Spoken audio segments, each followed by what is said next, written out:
बोधले स्तुति मार्जना करेंगे। पंडित जवाहरलाल नेहरू 1898 मसीहा नवेम्बर 14 का अलाहाबाद में जन्मग्रहण करते। पिता नाम था मतीलाल नेहरू और माता नाम था स्वरूपराणी। गोटे भली भौणी थे। पंडित जवाहरलाल नेहरू आनंद भवन ठारे बाल्य समय अतिबाहित करते। से बैरिस्टर पास कर कांग्रेस में जोग देते। गांधीजी से प्रधान शिष्य थे।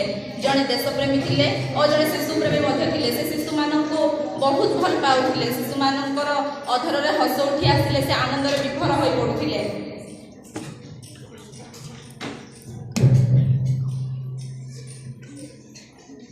से शिशु मान सहित समय अतिबाहित करने को बहुत भल पाते। शिशु मान गहन से निजर समय अतिबाहित करुले।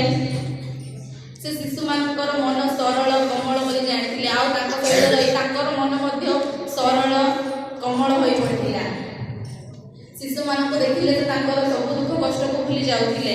से शिशु मान बहुत भल पाते। शिशु मान देखिले आनंद आलिंगन करुले। से स्वाधीन भारतर प्रथम प्रधानमंत्री थे। शेष जीवन पर्यंत से प्रधानमंत्री ही थे। से जिते ऑफिस को जाते ऑफिस फेरी आसला शिशु मान मेल समय को काटी से सब दुख कष्ट भूली जाते। शिशु मान परी मन हृदय सरल था। आउ से शिशु मान देखला मात्र सब प्रकार दुख कष्ट से भूली जाते। से जिते कार जाते से समय गलाप नामक गोटे शिशु को कार एक्सीडेंट होता। स्मृति रखापी से पोशाक गलाप फूलटी को धर। से महान व्यक्ति विश्वर मंगल दिन रात लाग पड़ुले।